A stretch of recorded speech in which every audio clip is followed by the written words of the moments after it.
اے پیغمبر لوگوں سے کہہ دو کہ اگر تم اللہ کو دوست رکھتے ہو تو میری پیروی کرو، اللہ بھی تمہیں دوست رکھے گا اور تمہارے گناہ معاف کر دے گا، اور اللہ بخشنے والا ہے، مہربان ہے۔ کہہ دو کہ اللہ اور اس کے رسول کا حکم مانو، بس اگر وہ نہ مانے تو اللہ بھی کافروں کو دوست نہیں رکھتا۔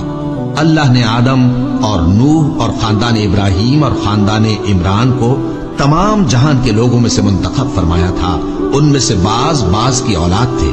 اور اللہ سننے والا ہے، جاننے والا ہے۔ وہ وقت یاد کرنے کے لائق ہے جب عمران کی بیوی نے کہا کہ اے پروردگار، جو بچہ میرے پیٹ میں ہے میں اس کو تیری نظر کرتی ہوں، اسے دنیا کے کاموں سے آزاد رکھوں گی، تو اسے میری طرف سے قبول فرما، تو سننے والا ہے، جاننے والا ہے۔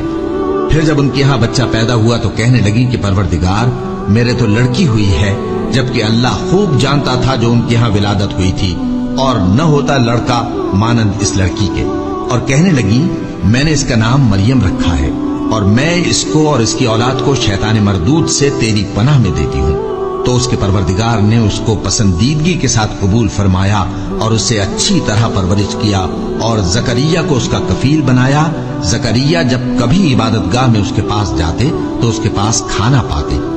یہ کیفیت دیکھ کر ایک دن مریم سے پوچھنے لگے کہ مریم، یہ کھانا تمہارے پاس کہاں سے آتا ہے؟ وہ بولی کہ اللہ کے ہاں سے آتا ہے، بے شک اللہ جسے چاہتا ہے بے حساب رزق دیتا ہے۔ اس وقت زکریا نے اپنے پروردگار کو پکارا، عرض کی کہ پروردگار مجھے اپنی طرف سے اولاد صالح عطا فرما، تو بے شک دعا سننے والا ہے۔ چنانچہ وہ ابھی عبادت گاہ میں کھڑے نماز ہی پڑھ رہے تھے کہ فرشتوں نے آواز دی کہ زکریا، اللہ تمہیں یحییٰ کی بشارت دیتا ہے، جو کلمۃ اللہ یعنی عیسیٰ کی تصدیق کریں گے اور سردار ہوں گے، اور عورتوں سے رغبت نہ رکھنے والے، اور ایک پیغمبر یعنی نیکوکاروں میں ہوں گے۔ زکریا نے کہا اے پروردگار میرے ہاں لڑکا کیوں کر پیدا ہوگا کہ میں تو بڈھا ہو گیا ہوں اور میری بیوی بانجھ ہے۔ فرمایا اسی طرح اللہ جو چاہتا ہے کرتا ہے۔ زکریا نے کہا کہ پروردگار میرے لیے کوئی نشانی مقرر فرما دے۔ فرمایا تمہاری نشانی یہ ہے کہ تم لوگوں سے 3 دن اشارے کے سوا بات نہ کر سکو گے، تو ان دنوں میں اپنے پروردگار کی کثرت سے یاد اور صبح و شام اس کی تسبیح کرنا۔ اور جب فرشتوں نے مریم سے کہا کہ مریم، اللہ نے تم کو برگزیدہ کیا ہے اور تمہیں پاک بنایا ہے اور دنیا جہان کی عورتوں میں سے تم کو منتخب کیا ہے، اے مریم اپنے پروردگار کی فرما برداری کرنا اور سجدہ کرنا اور رکوع کرنے والوں کے ساتھ رکوع کرنا۔ اے نبی یہ باتیں اخبار غیب میں سے ہیں جو ہم تمہارے پاس بھیجتے ہیں۔ اور جب وہ لوگ اپنے قلم بطور قرعہ ڈال رہے تھے کہ مریم کا کفیل کون بنے تو تم ان کے پاس نہیں تھے، اور نہ اس وقت ہی ان کے پاس تھے جب وہ آپس میں جھگڑ رہے تھے۔ وہ وقت بھی یاد کرنے کے لائق ہے جب فرشتوں نے مریم سے کہا کہ مریم، اللہ تم کو اپنی طرف سے ایک کلمے کی بشارت دیتا ہے جس کا نام مسیح اور مشہور عیسیٰ ابن مریم ہوگا، اور جو دنیا اور آخرت میں آبرو مند اور مقربین میں سے ہوگا، اور ماں کی گود میں اور بڑی عمر کا ہو کر دونوں حالتوں میں لوگوں سے یکساں گفتگو کرے گا اور نیکوکاروں میں ہوگا۔ مریم نے کہا کہ پروردگار میرے ہاں بچہ کیوں کر ہوگا کہ کسی انسان نے مجھے ہاتھ تک تو لگایا نہیں۔ فرمایا کہ اللہ اسی طرح جو چاہتا ہے پیدا کرتا ہے،